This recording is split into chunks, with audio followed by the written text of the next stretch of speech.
Just a thumbs up, Richard, if you can hear Yeah, me. can hear you Okay. perfect. Yeah, Great, we thank can you. hear you.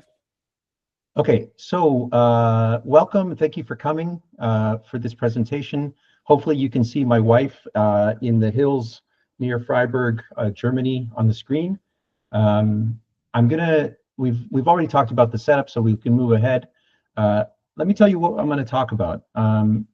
In some ways, this presentation is as fun as hearing your aunt talk about her trip on a cruise, except there's actually going to be even more photos.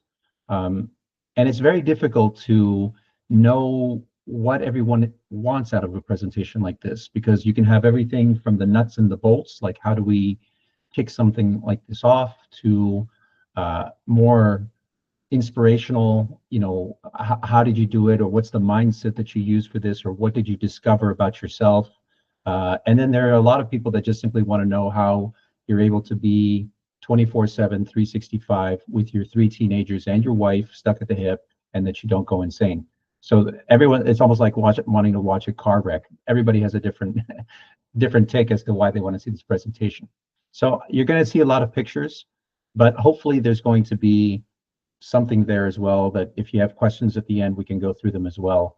And I have the benefit that you guys are a captive audience. Like, you don't even have to listen. You just keep pedaling if you want, because you got to get your 500 kilometers in. So what does a bike trip have to do with CRYO-GEN and Zwifting?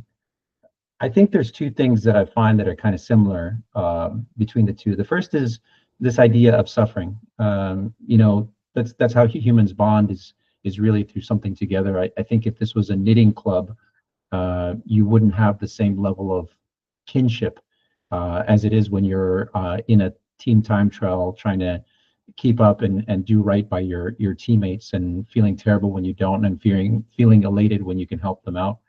And that's very much the same on the bike trip when you're with your family and you're trying to make sure that everyone is doing well. JP says that there's a lot of echo. What I would suggest is that if people are having trouble with echoes, stop your Discord audio and just have it, because I think I'm probably coming in through reverberation through different people's speakers. JP, let me know if that works so that we can pass it on to others. Is anyone else having that problem? Raise your hand or make a mention. Yeah, good. It's solved. The other thing about Zwifting and CRYO-GEN is that what's similar is pushing boundaries.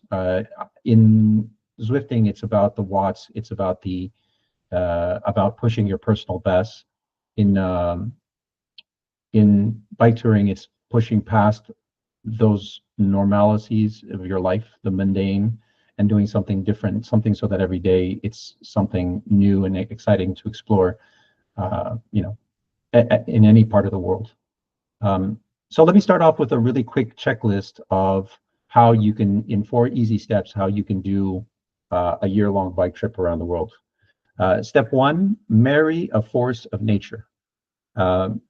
You guys don't know my wife, and every superhero has an origin story, so I'll tell you hers. In December of 2022, she got COVID and she was quarantined for 14 days. And if you know my wife, she's not the kind of person that deals with being caged very easily. So she basically came down the steps when she was done with her quarantine and announced that she had a plan. And we all kind of rolled our eyes, but she said, "I'm serious. We're going to quit our jobs. We're going to take the kids out of school, and we're going to travel around the world for a year because life is too short."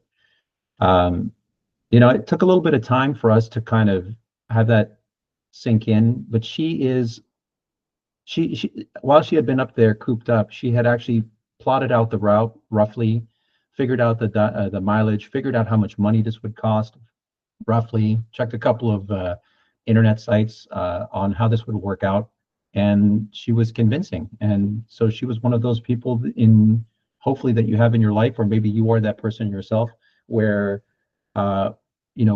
we like to dream big, but there's a few times when we actually jump on those dreams. And she is one of those people that, if it hadn't been for her, this trip would have never happened. So that's step 1, is getting the guts to make that leap and make that big change in your life. Step 2 is that you have to have money. Like leaving for a year I would be remiss if I said that, anybody can do it, and all those noble principles about getting on the road and everything else. There is a cold hard truth about when you're doing an adventure like this, that it's going to cost money. It costs money in two different ways. It costs money operationally, like what you do, how you get there, and so forth. But it also costs money in terms of, in our case, it was going to delay retirement. In our case, it also meant that we had job insecurity, where we weren't quite sure. There was no safety net. Like when we were going back to Canada, there was no guarantees that we'd have a job when we got there. So um, it worked out. And we were able to, for a year across 3 continents, for a family of 5, keep to a budget that was roughly 150 bucks Canadian. With the way the Canadian dollar is going right now, that's like 90 US or something crazy. Maybe 100 euros, maybe 110 euros, I'm not sure.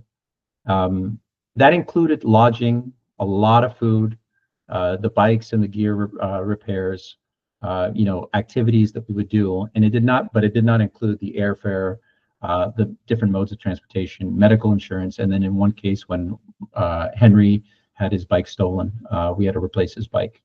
Now, how do you live 5 people on 150? Well, that first one about lodging, you basically don't pay for it. So there was a couple of different ways. You either found cheap camping, or you found free camping via wild camping, or you preyed on the kindness of strangers, and we had several strangers just kind of open their doors and let us in. And then there's this network of riders called Warm Showers, that is very much like couch surfing. You book ahead, or you ask someone, you send a request and say, I'm coming in this area, can I stay? Some parts of the world have a lot of warm showers. The US has a lot, Europe has a lot, Asia has very few, or at least the part of Asia that we were in. But basically, we were only paying for a hotel as a last resort. So if you don't have to pay for lodging, then it's actually pretty attainable to do it on this kind of budget. And if you go for a 2-week or a 3-week trip, of course your budget can be more. You can stay in hotels, you can enjoy. But in our case, we were doing a year, so we really had to stretch that dollar as much as we could. By the way, if you guys have questions, I think there's a feature to raise your hand, or you can just come off mute and ask it as well, or put it in the chat. I'm watching the chat as well, so if you have any questions, I can answer them as we go along. Rick, go ahead. Yeah, I take it that was 150 a day that you were budgeting for. 150 Yeah. Canadian a day. Okay. Correct. That's 150 a day. I think that all told, the trip cost us somewhere in the ballpark of $70,000 total, and that's a lot of money. But it's the sort of thing that it was a kind of on our bucket list for a long time to do. And I think one of the things that really drove us to do it as well was we didn't want to wait until we were old and feeble to get on a bicycle and do a bike trip. We wanted to do it in our prime. And in fact, the prime directive of this whole trip was to do it when we could do it with our kids, because they were adolescents. They were on their way out of the house. They would start their own lives. They would do their own things. And this was basically a window of opportunity to do something with the 3 kids before they went off. And so that was really what sold it. And so our retirement is probably pushed back a year or 2 more than it would have been, but that's okay. I think it was well worth it. The other part about this, about doing a trip like this, is questioning the norms. Like I said, we quit our jobs, and a lot of time when people would ask us about the trip, they would say, well, you're not really supposed to take your kids out of school. And we said, why? And then they would never really have a good follow-up. It was just because the education is important, or because you don't want them to get messed up before they get to college or university. And in our case, oftentimes, if we pushed hard enough for the answers as to why you couldn't do something, there was usually there was a shrug of the shoulders. It was just because. So in many cases, people don't do this just not because they're not physically capable, not because they're not economically capable. It's because they just simply don't have they just don't, it's not a thing. Like it's a thing to go on a cruise. People do it all the time. Everybody goes on cruise. It's not a thing for people to take a year off from work. So that's one of the things that I also found, is that a lot of times life is really set up of rules that are fixed, like you can't kill people, but there's also a lot of social conventions that are there, and we believe them to be rules as well, but they're not. They're just conventions. And so sometimes you have to be extraordinary and do something different. Oops. Whoop, sorry, going a little too far on this. Okay, and then the last thing is you just got to get on your bike and go. You know, that's the thing that's the hardest. It's a leap of faith. And when we did, we were rewarded with things like this. This is us going slaloming between the different karsts in Vietnam on a quiet road on a beautiful day. And it's moments like this where you have an epiphany, where you just basically say, it was all worth it. Everything, all the planning, everything else was, that was what we wanted out of life, or that's what we expected out of this trip. So one big question we get is, how many kilometers did we do in total? Well, it was 14,343. I realize that when I give it to this audience, this is the sort of thing that Vincent does in 2 weeks or whatever on his crazy adventures and so forth. So I know that the numbers are perhaps not the most amazing, but as you all probably understand, it's not just about the kilometers, it's also about what we saw and all the different experiences we had along the way. And not to mention the fact that we were fully loaded, so some of these kilometers going up some of these hills really hurt. And there was a lot of pushing of bikes involved for the family. Where did we go? Well, we started in Portugal. We worked our way through Europe. We met a couple of cryogeners, so you're going to see them a little bit later on. And then we swung. Then we took a flight once we got to Turkey, and we took a flight to Southeast Asia. Our plan was to follow the sun. I did not want to do winter cycling. I'm not that hardcore. I live in Canada. The last thing I want to do is deal with cold for my vacation. So basically, the summer and fall, we were in Europe. By the time it got down to about 5 degrees centigrade in Turkey, we decided to jump ship and we went to Southeast Asia. It was never less than 30 degrees there at any point in time that we were there. And then when it warmed up in North America, we started in Florida and made our way up the coast back to Quebec. We did not really do any training beforehand. We basically packed up the bags. And the reason why we didn't is because we knew we were going to be on the road for a year. Like if you're going for a 3-week trip, you don't want to get there and have saddle sores and be miserable the first couple of days. Well, when you got a year, you can take it as slow as you want. So that was the idea. Calvin, go ahead. You had a question? Yeah, you had your itinerary planned. How much improvisation was there during the trip? The big pieces, like for example, the 3 continents, there were 2 things that changed things up. The first was we had some delays, and I'll talk about those a little bit later, that forced us to take trains to catch up. So we took trains through France and through Germany. And so that changed our route a little bit because we had planned on going on these cuter routes, and instead we had to take the major train lines. And then the second one was we had actually planned on starting on the West Coast, starting in San Diego, and biking all the way across the country for the last continent. But we were 2 months behind schedule by the time we left Thailand. So there was no way we could do it. And so in that case, we changed it, let's say dramatically, and started from Miami instead of from the West Coast. On a day-to-day basis, there's a fair bit of improvisation, meaning that if we know, what I'll normally do is the night before, I'll plan out the route for the day. Typically, there would sometimes be some places we had to get to, like for example, if we had booked with the warm showers, you have to get there. You can't just say, oh, I'm going to take it easy and get there in 2 days instead of 1, because sometimes they were not available the next day.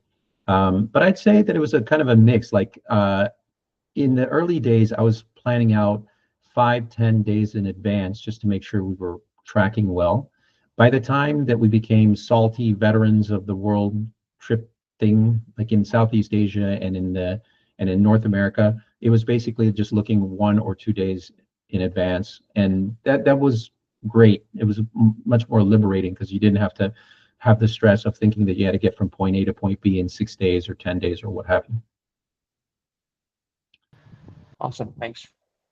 So we didn't plan much, and you'll notice here that we're 4, not 5. One of the reasons was because our middle son, Elliot, chose to take a summer job at the beginning of the trip, and then he was going to join us in Belgrade once he was done with the summer job. So it was really the 4 of us that took off and headed to Portugal. So we flew, packed up the bikes. You'll notice here with the luggage that all the panniers are stuck inside those hockey bags. We didn't know how you take a bunch of panniers. I think you can lash them together, and I think we did that later on. But we just took a big disposable bag and put a whole bunch of panniers in there so we could, send that through on the plane without any problems. You'll notice that I'm sporting a mohawk. If you can see that closely, this is someone said in a previous presentation that this is a clear evidence of a midlife crisis.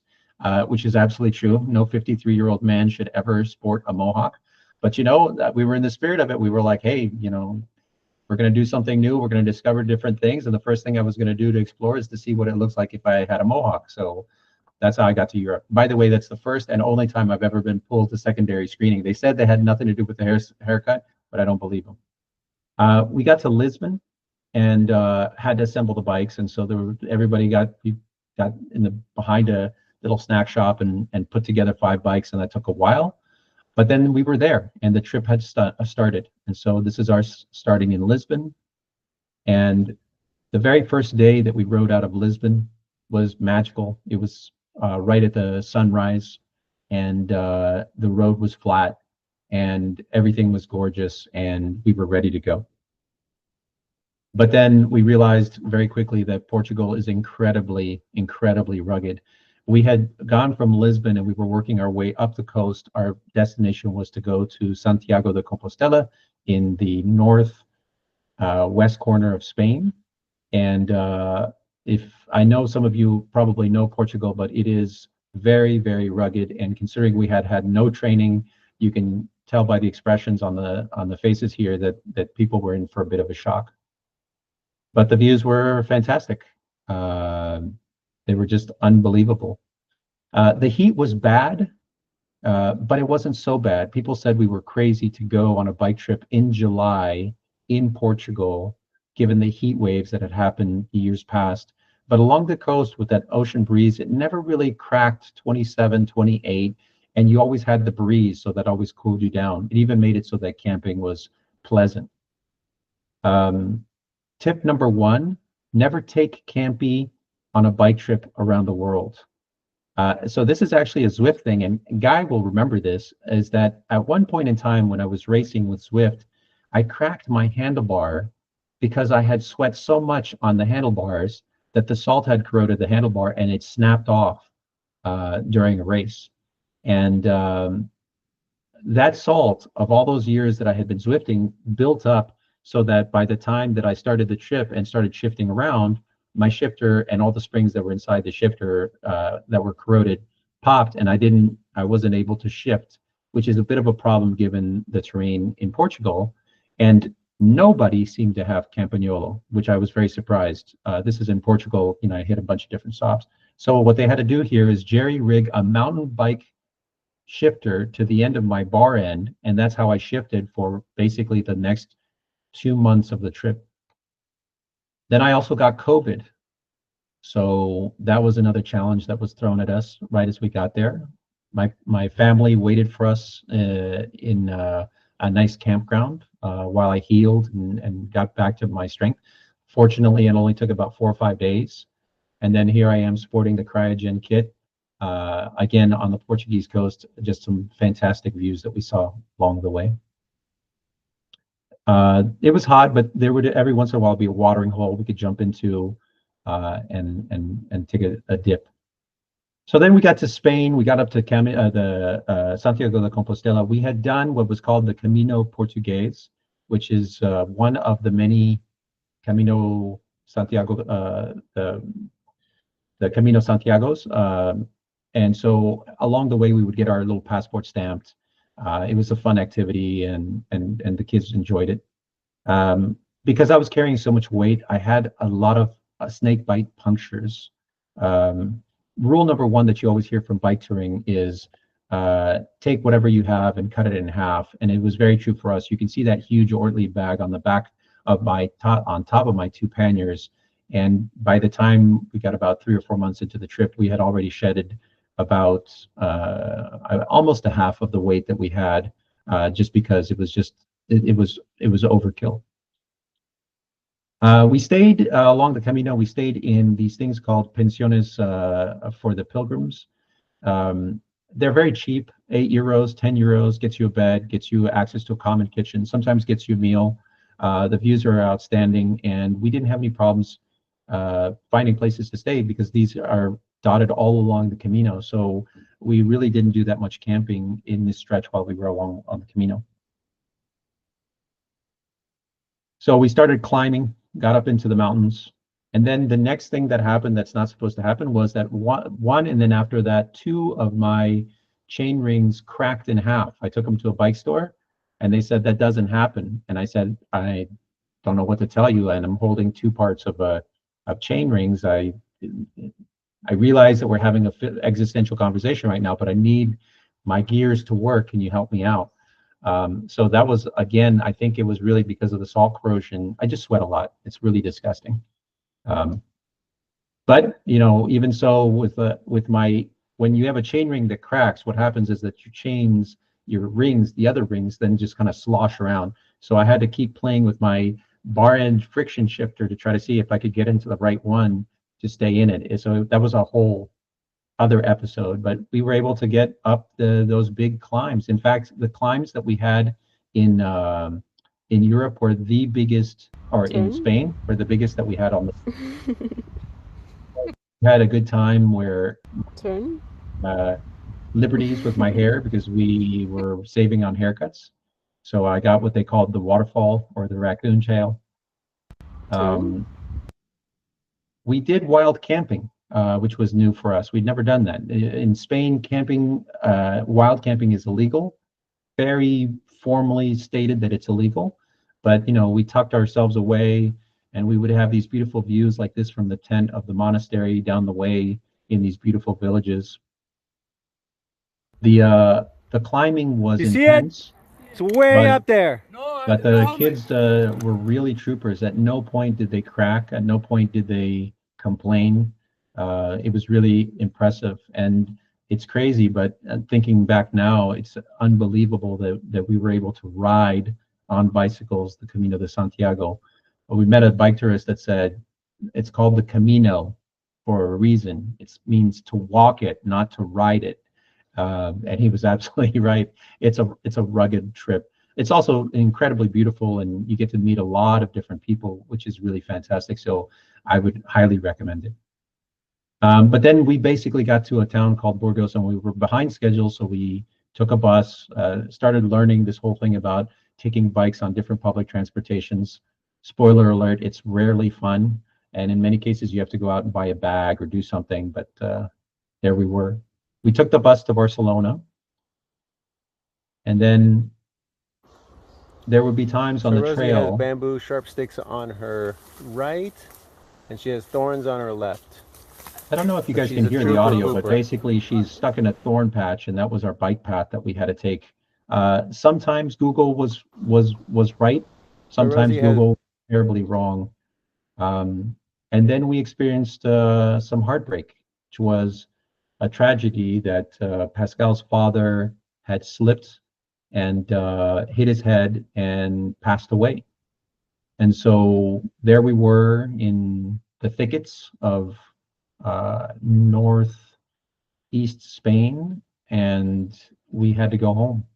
So got the bikes on a train, took the flight home, and here's Pascal and her mother and her brother, and that was that. We went home, and Pascal was able to pay her respects and questioned whether or not we should go back, because for her, up to that point, the trip had been really hard. It had been very rugged. It had been very just very draining, because we had had an idea that we were going to do 80 kilometers a day, but we didn't really take into account what the elevation would mean. And so we were getting up at 7 in the morning and getting to our campsites at 5 p.m. exhausted. And then we'd have to set up camp, eat our food and everything else. And there was no chance for us to even sightsee. We were just exhausted and we would rinse and repeat. And so by this point in the trip, she was ready to call it a day and say, really questioned whether we should go back on the road. There was one silver lining of going home, which is that we got to reconnect with Elliot, which was our middle son. He's the one in the middle of the picture here, and see him again. But Elliot didn't come with us because it was a decision as a family that he should stay and finish out his time on the summer job before he could join back on us. And this is a difficult decision, and it's really because Elliot has always kind of marched to his own beat, and it was the sort of thing that we thought it was best for him if he didn't join us, even though he really wanted to come back with us at that point into the trip. So we got back, took the train north because we were way behind schedule now, and got back on our bikes in Lille, which is in northern France. So we basically skipped all of France because of the events that had happened, and so it's on our bucket list to go back and bike it. We've done previous trips there before, so we kind of know what it's like. I was able to get all the pieces when I went home that I couldn't find for my bike, so new cassette and so forth. We stayed with some warm showers. There was a person, one host, that was relatively, well, he was wealthy because his hobby was collecting high-end touring bikes. So you'll notice the Brooks saddles, you'll notice everything's kitted out.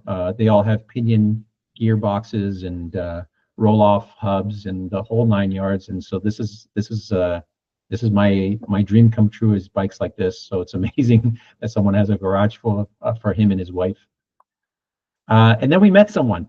Then we met someone special, one of the first. And I don't know if you guys know who this is, because you as Zwifters, we don't get to see each other every day. But this is your own Vincent Bryan, who biked out. I don't remember, Vincent. I don't know if you can remind me, but you biked out something like 80 kilometers to meet us, and then biked back the whole day with us on that day. Yeah, it was actually more. It's like the 120 to get across here. That's what it was. 120 to get back then. So he biked 120 to get to us. He literally biked from Germany to Belgium, and then came with us. Then went on the ride with us, and then for the day, and then headed home. So it was absolutely wonderful to meet you, Vincent, in person.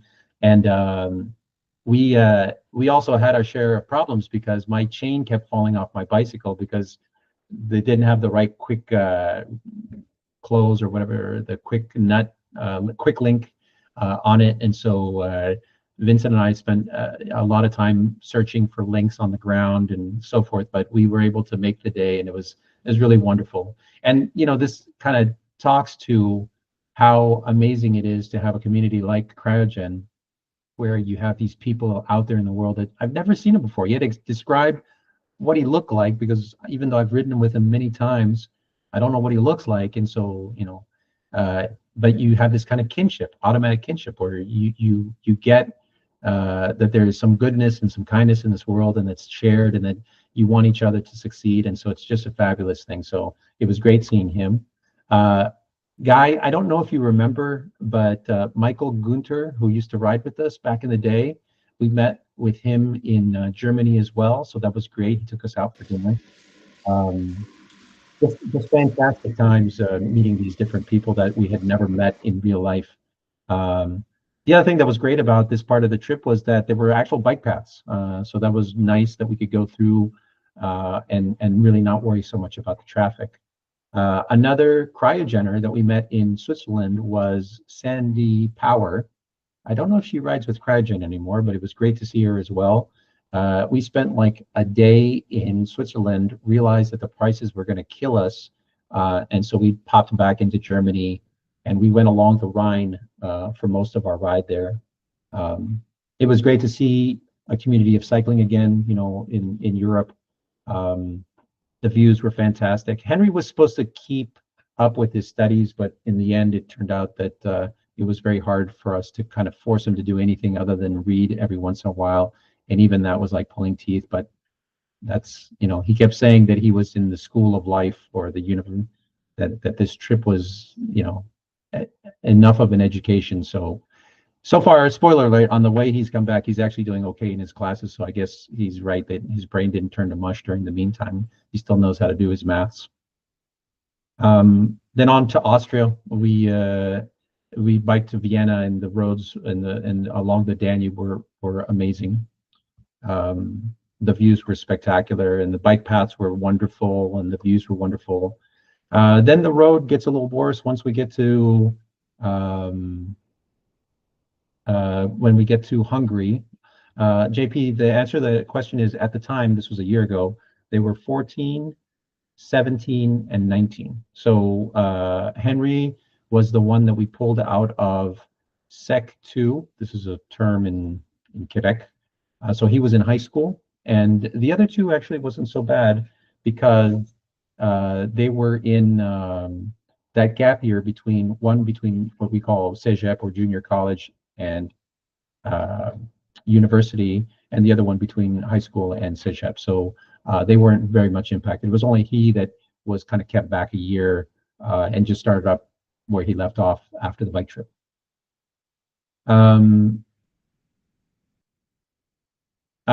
Serbia was a interesting place. It's a mixture of kind of modernity and the fact that they have been kind of a pariah in the world made it so that you would also see things kind of different in the lens from Serbia. But the people, by and large, were amazing through the process.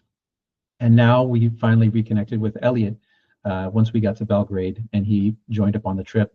And he was so excited about the ride that the first thing he did was try to put his pedals in, and he put them in wrong. So it only took about 10 minutes before his pedal fell off.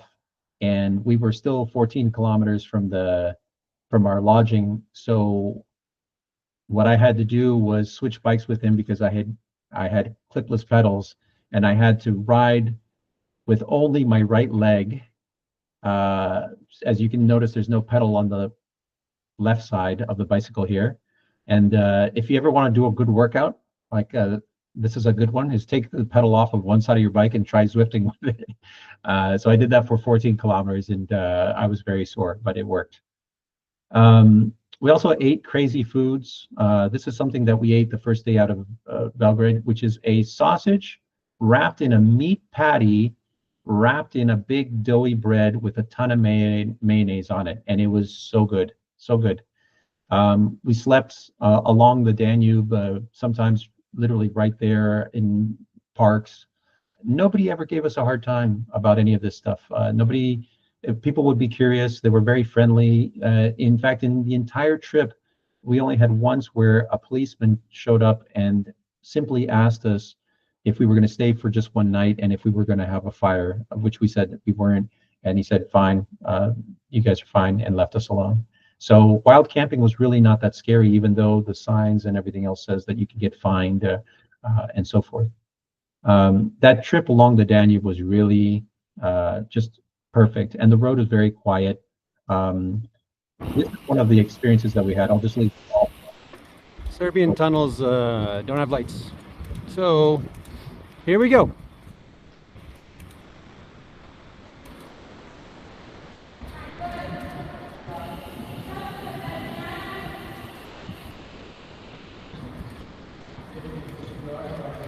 So this is us going through one of the Serbian tunnels along the Danube. And if you didn't hear the audio, they don't have lights. So I had the blinkers on the back. My wife had the light on the front. And that was it. And we would get through the tunnels, and luckily we all survived. So then it was on to my time is, so now we were off to Romania. And we also did Bulgaria. And in most cases, things are really, really quiet here because Bulgaria has had a major brain drain in the last 10 years, ever since they joined the Euro. So there's a lot of people that have left. And so while this was nice writing, to be honest, it was a little bleak because we would go through a lot of ghost towns where there really wouldn't be anybody. And this also became a challenge when it came to getting mechanical stuff like flats fixed and everything else, because it would, in some places you could go 300-400 kilometers before you would hit a town of any size that would have a bike store. So that was probably on us. We were using the Eurovelo 6 or 8, I can't remember, whichever one that goes along the Danube. And you just have to pack in a lot more supplies for something like that. So it was fall at this time, so the trees were changing and it was beautiful. And then we got to Turkey, and we have a warm spot in our heart for Turkey because all along the way, there was always people that were just over the top trying to help us. Here's a bunch of guys that saw that it was raining. It's not raining now. So they picked up Pascal and Rosalie and gave them a lift. But then because they had nails in the back of their van, they gave Pascal a flat in the process. So they then spent the rest of the day running around town trying to find a new inner tube for Pascal, and they never asked for any kind of money. We stayed with college professors that took us to the university and had us present or asked us to present to classes about this. And you can imagine what kind of experience this must be for the boys to be standing there talking about their experiences and owning this. This was theirs. This is what they were doing. Very few times that you have something of interest to stand up in front of a class and talk about. So we continued our biking and we saw beautiful hills. Turkey is very nice because the road system is good and the road quality is very good. It's much better than the Balkans, and you always have a wide shoulder on the side of the road. We went to Greece, to one of the islands of Rhodos, and camped on the beach, saw beautiful views of the mountains, climbed a lot of mountains, went through the forests. At one point we camped in just to get out of the rain at a construction site that someone was building something. So yeah, it was all that was the European side. I think you could go to the restaurant.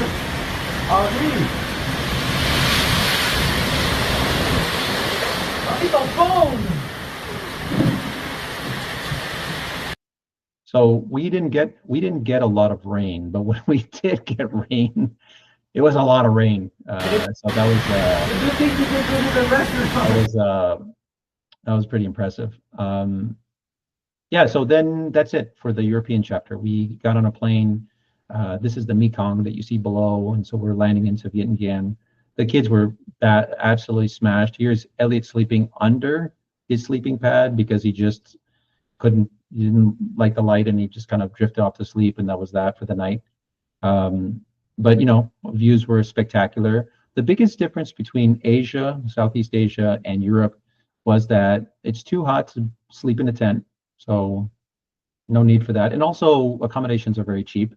And the same thing applies for food. There was no need to get a cook stove out because anywhere you could go, you could find a very good meal for a very cheap price.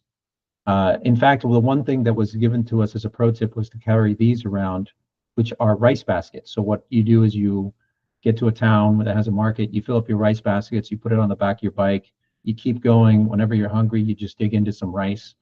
Sounds kind of boring, but when you need calories, you need calories. So that worked really well. Actually, it was a great idea. And if we ever felt like we had too much luggage, we could just check out this lady. So there was stuff like that. The views were spectacular. The roads were terrible. Turns out that in Southeast Asia, all of the mountains have been aggregated into the country of Laos. So if you like mountains, that's the place to go. It's the only landlocked country in Southeast Asia. And the views were stunning. We went up to a place called Luang Prabang. There's no filter here. That's just what it looks like. But then we got tired of the mountains and loaded up our bikes and took a 30-hour bus trip from Luang Prabang to Hanoi to go to Vietnam. This I would never recommend to anyone. You'll notice that they're putting our bikes on top of this big van and that the handlebars are sticking up. Spoiler alert, when we got into Hanoi, they snagged on some electrical lines and somehow snapped all the lines, but did not turn my handlebars. So then they asked me to pay for it. which I felt was kind of like not my responsibility. And I ended up arguing that it's probably the bus driver that should pay for it. And we left it at that. You would think that biking in a place like Hanoi would be insanity when you hear about people trying to cross the road. But it turns out that if you're with the flow of traffic, if you're with the movement of it, it's incredibly easy and no one's going to hit you. And it works really well. So biking around Hanoi, in fact, biking around anywhere in Vietnam was always a pleasure. It was nice. It was not nerve-wracking. It worked pretty well. We started getting into some of these beautiful hills there. This would be a common thing that we would eat in Southeast Asia, like a rice and pork with some egg. The boys lived off of this. Sometimes you can find something special like this burger, I think you would say, in quotes. I'm not sure what it is. I see ham and an egg and something else in there. The boys lived on banh mi. They would get 3 or 4 banh mi each. They just didn't have, like, a 16-year-old boy does not stop eating normally. Imagine if he's biking 8 hours a day. Like, I swear to God, like, we were giving them loaves of bread at some point just because we wanted them to stop complaining about the fact that they were hungry all the time. And smoothies will do the trick real well. So we had a lot of those as well. We did get to go to the beach. To be honest, the Vietnamese coastline for us was kind of hit or miss. Sometimes the water was cleanish and other times the water was not. Then we had a friend that joined us in Ho Chi Minh, who was one of Pascal's friends, who actually was going to spend the next 30 days biking with us. So that was really amazing to have another person join your trip and your family who's been together all this time just to mix things up, because frankly, I think we were done with each other for a while. So out of Vietnam, we took a speedboat to Cambodia. Boys did well. Then we got to Thailand, moved around Thailand. This is in Phuket. It was not our favorite place. There was a lot of tourism. It was not our favorite place, but we had to go. And then that was the end of the Asian leg, and we boxed up our bikes again and headed to Miami. And this was a completely different world. What I will say about the Americas is that there was a lot of flags. I mean, a lot of flags. There's a lot of symbols of patriotism on vehicles, on different places that we would go along. But it was also the only country where we had people yell obscenities or give us the finger for being on our bicycles on the side of the road. And when I tell this to other Americans, they say, well, that's the South. And it's kind of true in a sense that the obscenities and the fingers definitely slowed down by the time we got to the Northeast, but it was always there. It was always present that there was a tension between cyclists and cars, and I just don't get why there was that sort of thing. Sometimes we got lucky. There would be a rail to trail, and we could take that. Sometimes the roads would be in good quality, but you can see here that if there's traffic, we're in trouble because there is no shoulder. Like I said, the patriotism was really kind of evident everywhere. Everywhere we went, there was some symbol of it. It was hard to miss. And after being in all these other countries where people aren't waving their flags in your face all the time, it was kind of a shock. For those that don't know, I'm actually American. Well, my dad's American, my mom's Peruvian, and I grew up kind of in the United States. And so this was kind of a trip for me to reconnect with my past and to see things. And like I just mentioned, we had bad things, like, for example, people being rude to us on the bicycle, but we also had the most amazing warm showers and other people connections where people were incredibly generous, incredibly giving, unbelievable. Every time we would stop for supplies at a supermarket, someone has to stay outside to watch the bikes. It never happened that we would come back out and that there wouldn't be a cluster of people asking questions to the person who was standing with the bikes. They just wanted to chat, and they would offer us things. They would say, come get water, come take a shower, whatever.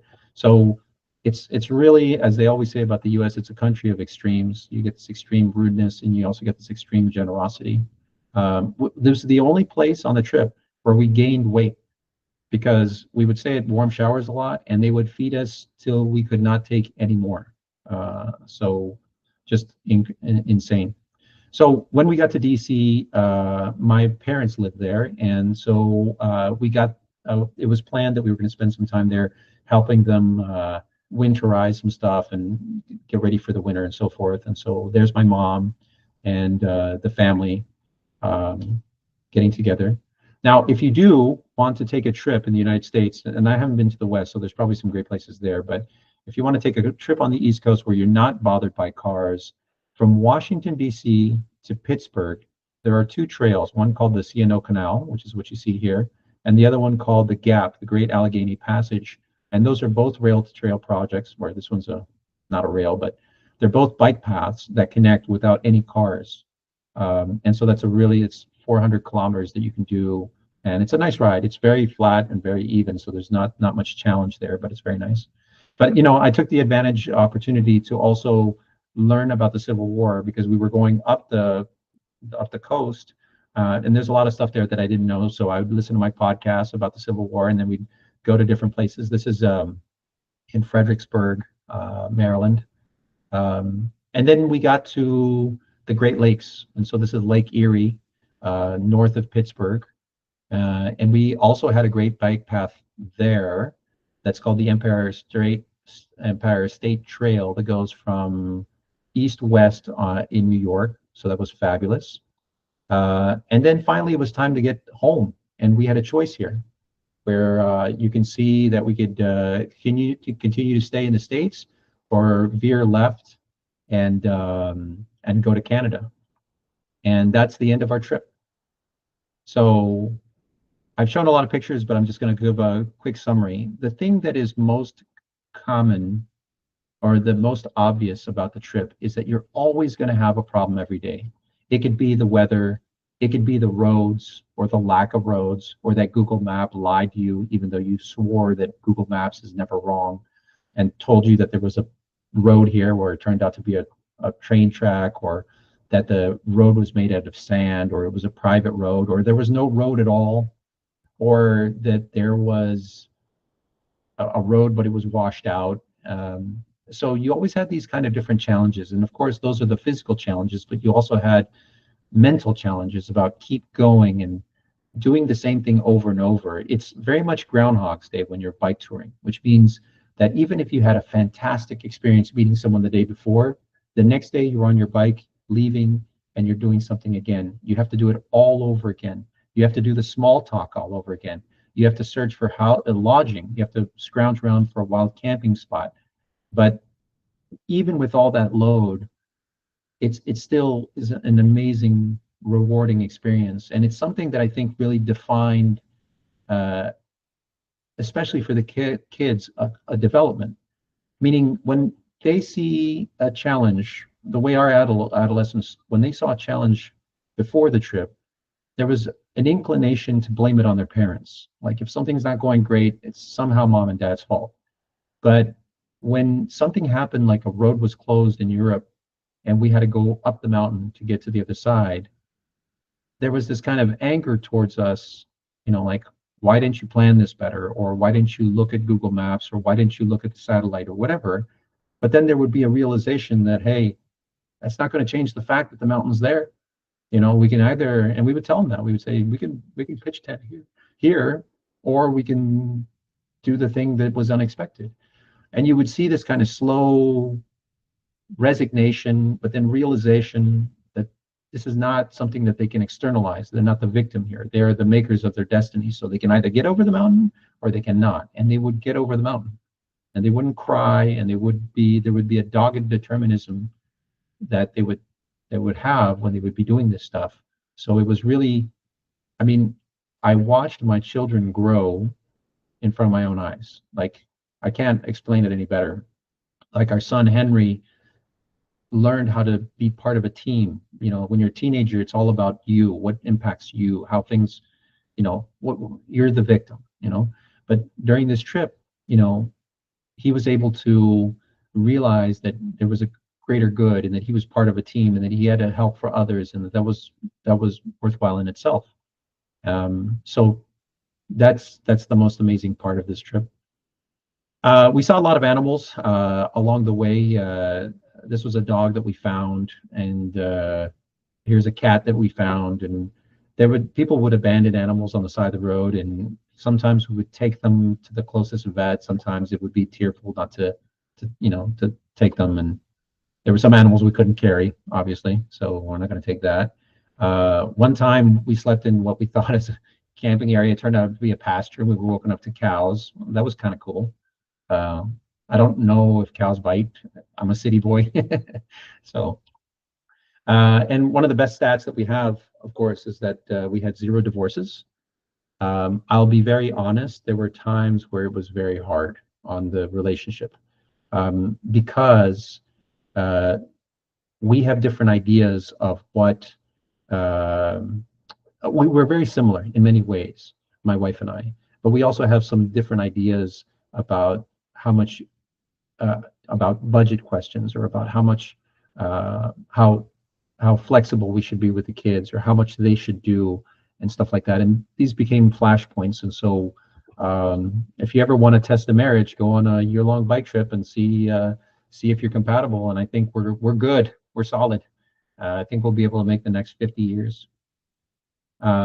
Jet lag was rough, as I had mentioned before, but we had fun along the way. There was always food, different kinds of food to try in different places. The boys fought a lot, but they also loved a lot. So I think they grew closer in some ways. And, there's no way you can say this differently, even with all the small feelings that you have. There were places of such beauty that you couldn't help but think of things more noble or more good in this world than what you have that's petty. Like we saw sunsets. I feel like when Forrest Gump tells his dying girlfriend that he's seen skies, and he's kind of having these flashbacks to all these things that he's done. That's very much how it feels. Like I have these images in my head of all these beautiful moments that we shared, sometimes majestic, sometimes intimate, but just being able to go see a soccer game with my son because the tickets were 10 euros in Turkey, for example, or being able to swim in a waterfall, or just the beauty of the landscape that we saw. This is a crystal clear water in Florida, sunsets that would blow your mind. Being part of what we were doing, not just observing it from afar. It was really just the most amazing part of the trip was not so much the external discovery, but that internal discovery, that connection that we made amongst us as we were going through this together. So that's it. I'll just wrap up with some lessons learned. First lesson, which I think I've just mentioned, is that there's a basic goodness in the world. More often than not, if you ever feel bad about what's going on in the news and what you see in the world, just get on a bike and look pathetic. Go around somewhere, especially towards the evening. Someone's going to take you in. Someone's going to offer you something to eat. Someone's going to look out for you. People stopped and tried to help us all the time, even when we didn't need help. They would just stop and say, "Are you all right?" There was just kind of that need to kind of connect. The second lesson was that the kids are going to be all right. All 3 of the kids really showed their character on this trip, and what we saw was good. And then the last lesson is that we learned that we could surprise ourselves. Just like I had never known I was a sprinter in CRYO-GEN, like I had never sprinted in my life. Apparently that's what I do. On the trip, I like to write about my travels, and people like to read about my travels. At least a lot of people did, apparently. So it turns out that I'm a writer, or somewhat of a writer. And so it's amazing to think that these old dogs, 53 in my case, can have these things that you find out when you explore your life. Who would have ever known that I'm somebody that likes to write in a blog and that people like to read it? So that's a new thing. That's kind of cool. You think you've just kind of dialed in and know everything about yourself. Well, it turns out, no, you don't. And the way to trigger that is through some sort of exploration. But the big question is, have we changed? Are we different people? I think so. It's hard to say. I don't think I'm better. I don't feel wiser. from a trip like this. I feel like we have made bonds that will never go away with our children. I also feel like I've learned that the way I put the perspective of my job, of the the normal things in my life has also changed. I feel like I'm much more relaxed. I don't let things get under my skin as easy. Maybe that'll go away with time, but do other bike trips and maybe it's just a matter of topping up. And I'm haunted by the photos or the images of this trip. And I don't know how to explain it, but every once in a while I'll just be sitting there and someone will say something, or I'll just be sitting there and an image will pop in my head. I don't know where, but it's crystal clear of something along the way on the trip. And so I don't know when that goes away, but it's been 5 months and it's still happening. It's not a bad thing, but it just takes me back to the trip, and maybe it's a call, that I got to get back on the road. So this is the 5 of us. I have a blog.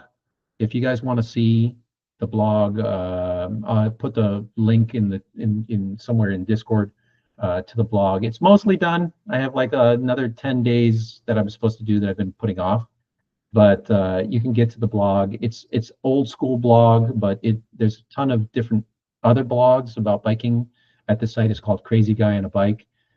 So if you want any inspiration, this is the place to go, and you can do these different kinds of trips. That's it. Thank you, everybody, for listening to the presentation. And so if you guys want to come off mic, if you have any questions, feel free to ask.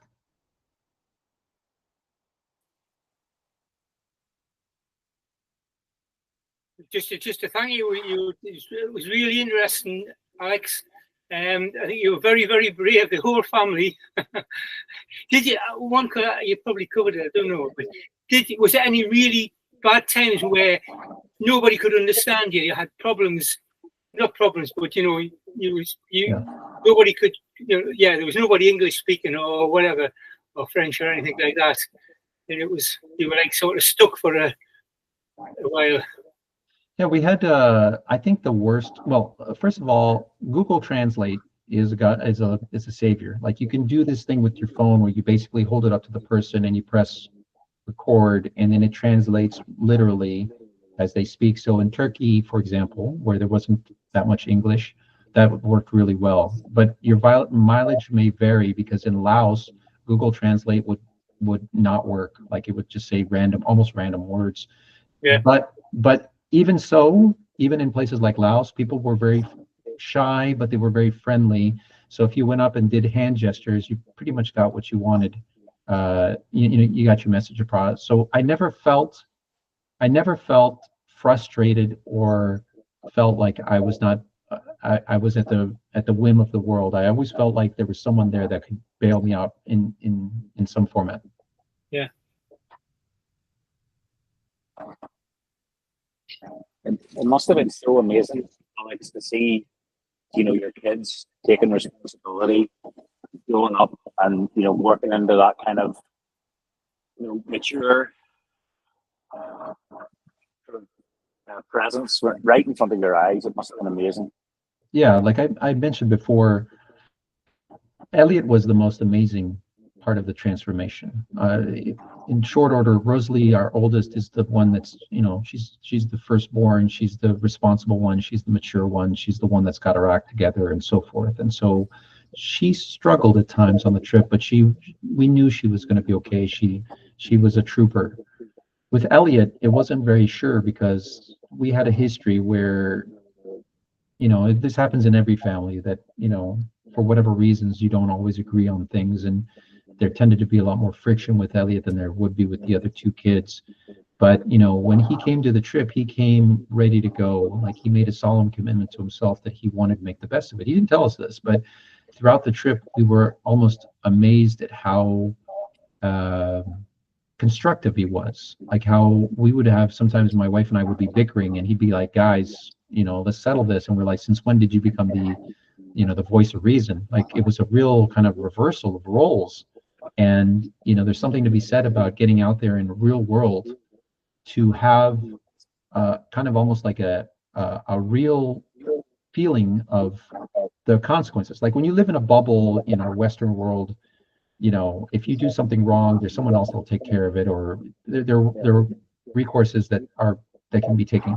But when you're on the road and you have a flat, there's only one person that can fix that flat. It's you, or you got to find someone else to do it. And so that, you know, that feeling of that direct connection between your actions and the consequences made it so that the kids really understood kind of almost on a primal level what it is to be responsible, or what to do to try to help out, or when something goes wrong, how are you part of the solution or are you part of the problem? You know, in the past it was not so clear. On the bike trip, I really felt like the kids very quickly realized there's really no point in whining or bitching or making things worse. Like it's just a matter of moving forward. So yeah, it was amazing to watch. Bearing in mind, you know, on the bike, you've got all your things packed well on your bike, your panniers and everything. When you went through a border, was there ever a time when they said, you know, somebody said, I want to see what's in your packs? No. I mean, most borders, most borders, we never got searched. I don't know, actually, we never got searched on anything. I mean, you go through airline screening when we took the flights, of course, but that's like everyone else. But no one actually searched our bags. I think when they see bike tourists, they just basically, the first feeling is a feeling of pity, because people are like, man, these guys, they're on the bikes, it's raining, I'm just going to let them go through. So if you ever want to smuggle drugs, it's the best way to do it. I was particularly thinking about sort of coming back into Canada, because obviously your passports will have some stamps in them which are a bit dubious. And we watch programs in the UK about customs, you know, American customs, Canadian customs. And Canadian customs seem to be, what a better word, shit hot when finding people. Yeah, when we got to Canada, I was sure that they would ask us questions about, you know, where have you been with all the different things that we had done. But it was a slow night. The lady didn't seem very interested. She just asked us if we brought alcohol into the country. We had not, so she let us through. No problems. All right, very good. Yeah, Alex, congrats on your going with 3 teenagers. I did a bit of bike touring with my kids when they were younger, like pre-teenager, early teenage, and of course, nothing like this, you know, 2-3 weeks. Yeah. At some spots. But going with teenagers, like you said, they're in a place in their life where they're like defining themselves, and that was kind of gutsy, but at the same time, probably a lot more. What's the English word? Formateur, you know, it gave them probably a lot. Yeah. Than just like a 2 or 3 week bike touring when you're 8 or whatever.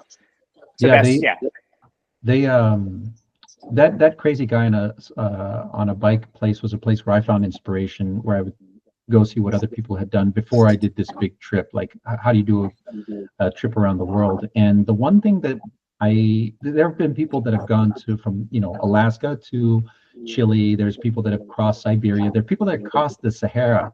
I don't know how they do it, but they've crossed the Sahara. The one thing that nobody had done was that I didn't see any blogs about, was to travel with teenagers. Like, that was like the thing that you just don't do. And so at the beginning, I was kind of like, is this going to be a recipe for disaster? Like, there was no guarantee that this trip was going to work as a unit, as a family. Like, I had already thought that at some point they would have to go home and stay with relatives, and so that my wife and I could continue the trip or something. I didn't know how it would work out. But you're absolutely right in the sense that the motivation is very different. Like, for example, when you have small kids, as you know, if there's a hill coming up, there are mechanisms that you can use that are pretty simple. You can say, hey, ice cream, and they'll climb that hill. It doesn't matter how big that hill is, they'll climb that hill. But when you have a teenager that's 18 years old, not only does that motivation not work anymore about ice cream, but you also have to treat them kind of as an equal. Like, they have to be part of the planning process, but they also are independent. So there was the dynamics were a lot more fluid with the kids.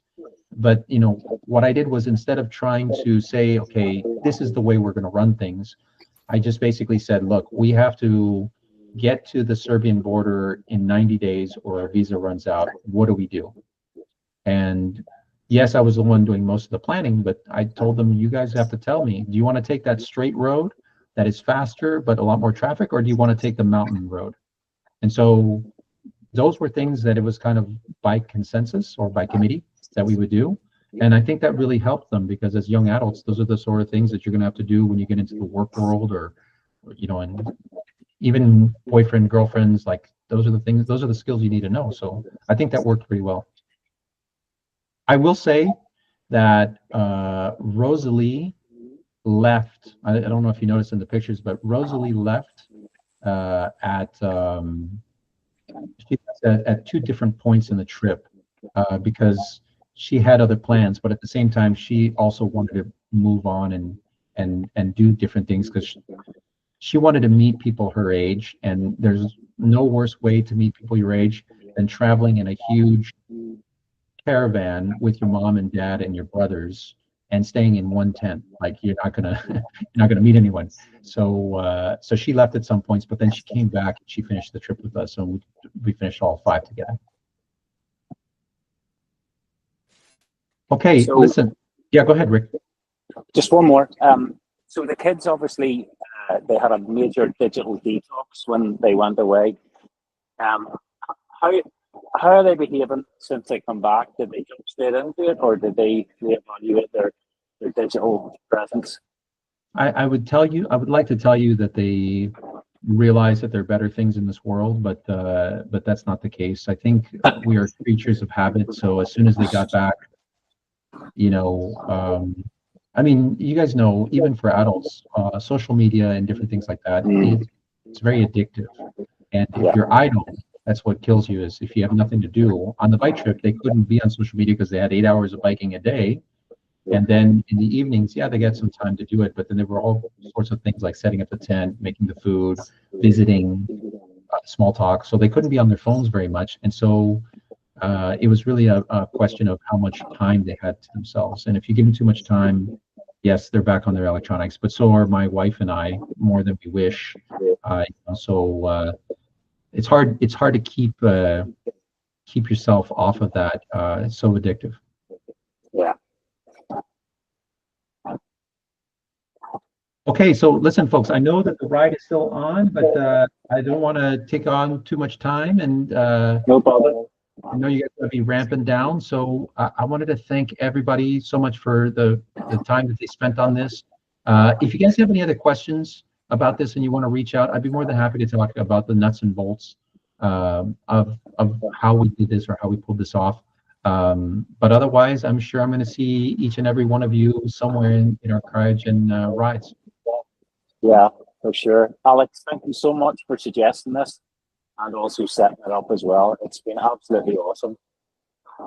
Yeah, thanks, Alex. Really, really great. Great, thank you guys. Thanks, Thanks, Alex. See you the rest.